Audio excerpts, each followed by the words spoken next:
Welcome back, ladies and gentlemen, to another edition of the Coach's Corner presented by Atrium Health. I'm Bryson Burns, filling in for Paul Roper alongside head coach Scott Abel. Coach Abel, thank you so much for being here today. Yeah, good to be here. Now, walking through that last game, it was close in the first quarter. Davidson was going down to score, and then the scoop and score that went the other way, and then just kind of how the rest of the first half went. Can you just kind of talk us through just how those first 30 minutes went? Well, certainly, what a momentum switch, right?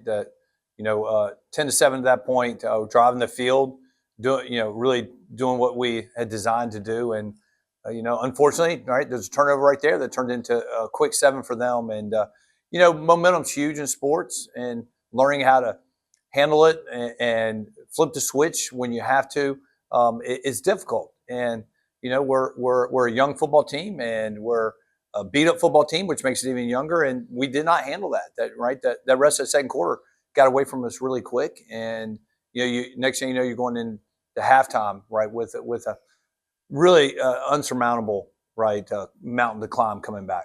Now, looking at a few of the positives, Ashton Miller, one of his first starts, getting 7 tackles, a sack, and a blocked extra point up. He did a really nice job of stepping up on defense this past Saturday. Well, Ashton, I think, has had a really nice sophomore campaign. He's a very talented young man, and has just gotten better since day one, since he's been here, has grown, matured. He's a big DL for us who can move and is athletic, and that showed up Saturday, right? Really, really happy for Ashton, proud of him. Now, Sam Valor, another impressive performance, had a rushing touchdown, also led the team in rushing yards. He did a really nice job stepping up on the offensive side of the ball.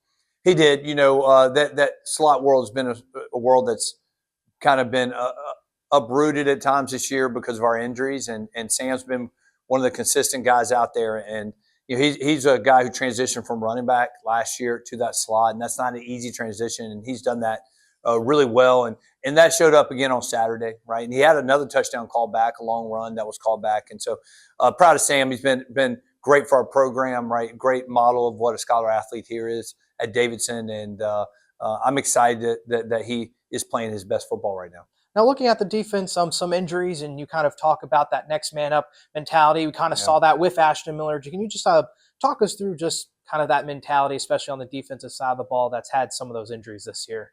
Well, I mean, it's never easy anywhere, right? And it's been one of those years, whether you look at us starting 4 quarterbacks, right? And I talked about the slot world already, kind of transitioning all over the place, right? You're moving one slot to quarterback. And so it has been tough up and down our roster.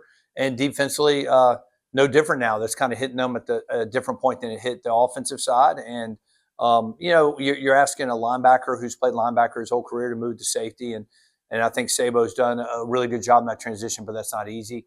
And that's a difficult transition.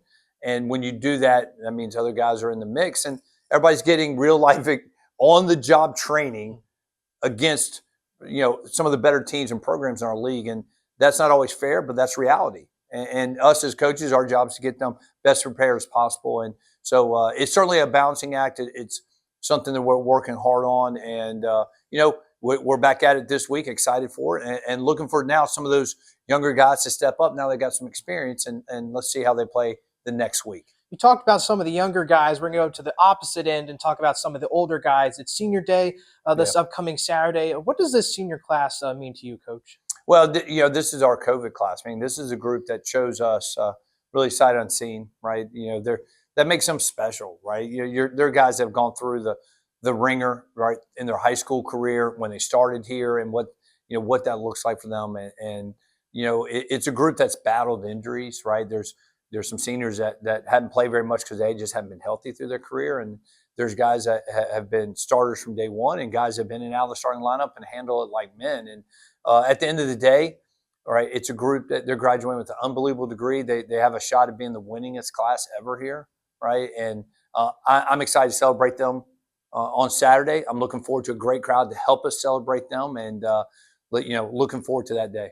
Now, looking at Morehead State, 4-1 in PFL play, coming off of a very solid win against the St. Thomas team.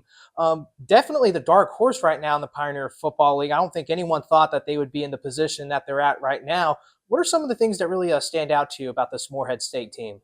Well, they're playing with a lot of confidence. That's the first thing that jumps off, right? They're a team that's playing with a lot of confidence. And Morehead State's never been short on talent, right? It's how are they playing? Are they playing with confidence, right? And now there's a new staff this year, Mhm. right? That's given them a boost of energy, and I think they're coached extremely well. They understand who they are, and they play with that chip on the shoulder that they are the dark horse right now. And so, they control their own destiny. They're one of really probably two teams that control their own destiny still, and they're one of them. And so we're actually in the seat we haven't been in a couple of years. We're in the spoiler seat, right? So that's a whole different role, and I'm excited to get our team ready for that, right? We have the opportunity to really spoil some down the line possibilities for not just Morehead State but other teams in our league, and that's the role we're in, and we'll get excited to play that role. Now, final question, looking at their defense, they've only allowed 7 points or less in their last 3 games. Yeah. What's the key to cracking this very tough defense?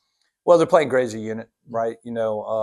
I think they have some really talented young men in their secondary that'll freeze up some other guys to help them up front in their run game. And up front they're solid. They're big kids and they understand their roles. And now that the defense was implemented back in camp with the new staff, you can see that. You can see them getting more confident each and every week in what they're being asked to do, and that shows up. Coach, once again, thank you so much. Thanks, Bryson. You just listened to another edition of the Coach's Corner presented by Atrium Health. Make sure you tune in to this game this upcoming Saturday against Morehead State. Kickoff is at 1 p.m. with the pregame show on the Davidson Radio Network hosted by Paul Roper starting at 12:30 p.m. Thank you, everyone, for tuning in.